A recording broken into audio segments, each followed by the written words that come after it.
PP chairman Bilawal Bhutto Zardari जो चवणु आहे त मुल्क जी मईशत डंडे जे ज़ोर ते नथी हली सघे। टैक्स निज़ाम में शफ़ाफ़ियत अणडर आहे। पीपी चेयरमैन बिलावल भुट्टो ज़रदारी जो चवणु हो त टैक्स उगाड़ीअ में सिंध जी परफॉर्मेंस ॿियनि सूबनि खां बहितर रही। टैक्स उगाड़ीअ में समूरनि सूबनि वफ़ाक़ जो रिकॉर्ड तोड़े छॾियो आहे।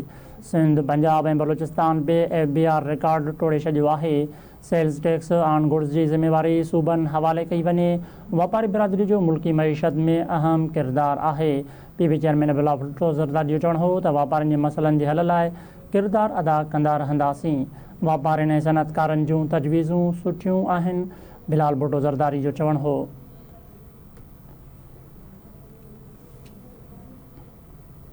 पीपी चेयरमैन बिलावल भुट्टो ज़रदारी जो चवणु आहे त मुल्क जी मईशत डंडनि जे ज़ोर ते नथी हली सघे। टैक्स निज़ाम में शफ़ाफ़ियत अणडर आहे।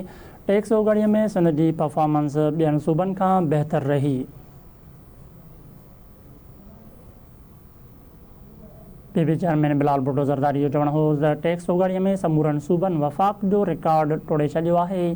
सिंध, पंजाब ऐं बलूचिस्तान बि FBR रिकॉर्ड तोड़ियो। पीपी चेयरमैन बिलावल भुट्टो ज़रदारी जो चवणु हो त सेल्स टैक्स ऑन गुड्स जी ज़िम्मेवारी सूबनि हवाले कई वञे। वापारी बिरादरी जो मुल्की मईशत में अहम किरदारु आहे।